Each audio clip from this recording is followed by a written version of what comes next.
Ayun na nga po, mega love shout out. Ayun po ang nanay kong napakasipag. Shout out tayo dyan sa mga fans mo dyan sa Facebook. Ito po ang kanyang napaka-espesyal na lumpiang Shanghai. Ayan po, marami na po nabalot. So yung mga babatiin mo dyan, baka makapanood ng YouTube natin dyan. Bati ka naman dyan, bati-bati. Happy New Year sa lahat. Sana matikman nyo amin ginagawang lumpiang Shanghai. So paano mo ba yung, ano bang timpla niyang lumpiang Shanghai mo? Giniling? Giniling. Kailangan maraming bawang, sibuyas, paminta, carrots. Lagyan ko ng konting raisins. May eggs. May konting kalamansi. Saka pickles. Ah, may pickles pala yan. Oo. So, pakita mo naman sa amin kung paano mo yan ibalot. Ayan po. Ayan, konting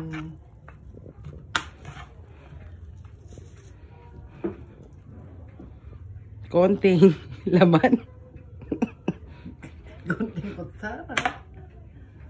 Ayan po, iikot-ikot niya na yan. Konting ganyan-ganyan. Parang naglalaro. Ayan. Kaya ito po ang nilagay kong pandikit. Para, Itlog. Itlog pala. para po hindi. Ayan. Isa pa nga. Ayan. Ginaganyan po para yung may konting pasas ito.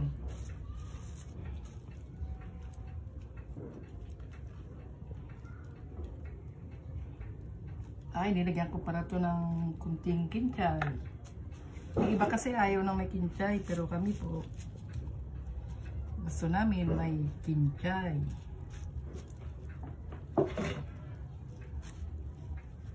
Eh, panigurado mo po napakasarap niyan. Eh, po yung pandikit yung itlog. Tapos mamaya piprito po namin yan. Ayan. Ayan po. At ako yung magpiprito na. Shoutout muna tayo dyan sa mga fans mo. Shout out po sa lahat. Okay, ayan na nga po. Ayan na po yung ginawa ng nanay kong napakaganda. So, kailangan po syempre mainit ang ating mantika. Kita nyo lang po mainit na. So, ayan na po ang ating lumpia. Huwag po natin siya pagdikit-dikitin para po siya ay makahinga.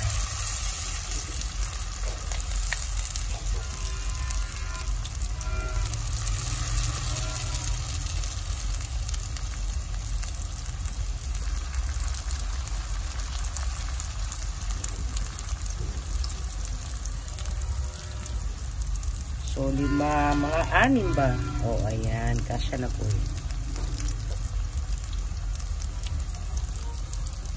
Ayan po ang ating apoy. Hinaan po natin siya.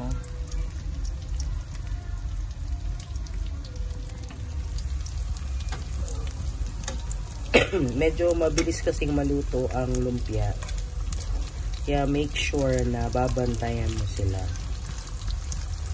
Same po sa ibang lumpia natin dyan.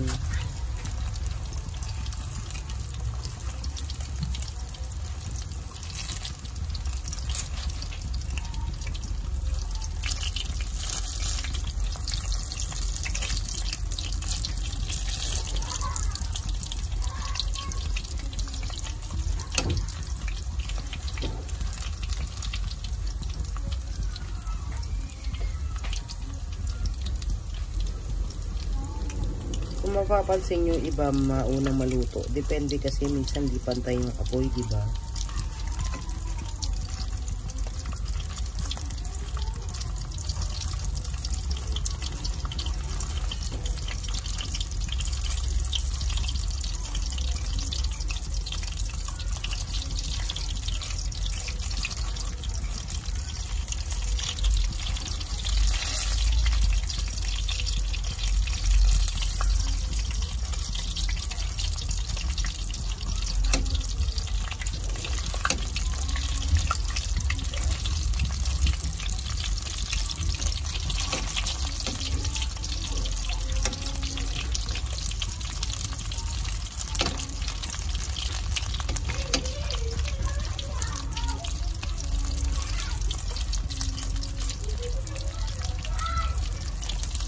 So, ayan na nga guys, yung unang batch ng ating lumpia. Again, ang advice natin dyan, pag wala kayong deep fry, make sure na ibalik-baliktad nyo po,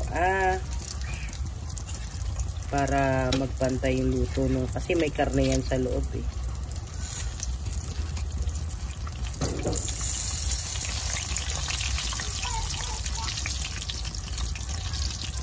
So, ayun na nga. Isang baliktad na lang. Tapos hinaan ulit natin yung apoy.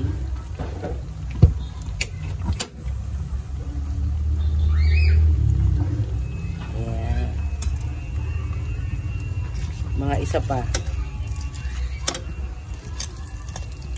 Kasi mas masarap yan. Malutong-lutong at luto yung loob.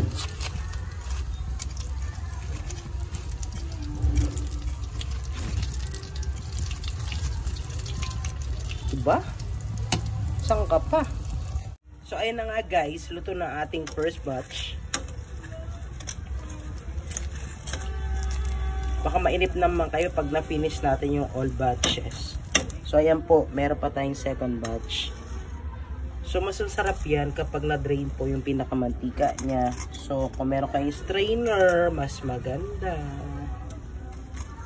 Para yung pinakamantika niya magamit pa po sa sinangag o tuyo kinabukasan.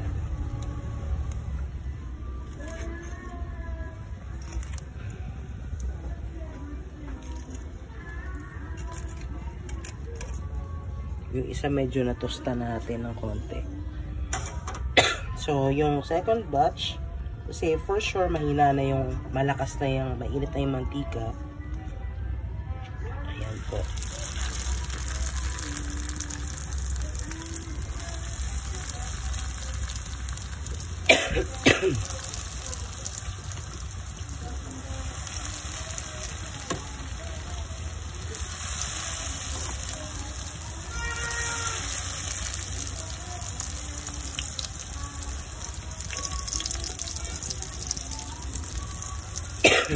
Ayan po, balikan natin siya. So, ayun na nga guys, luto na ang ating lumpia at napaan na po natin ang ating mantika. We can prepare na po.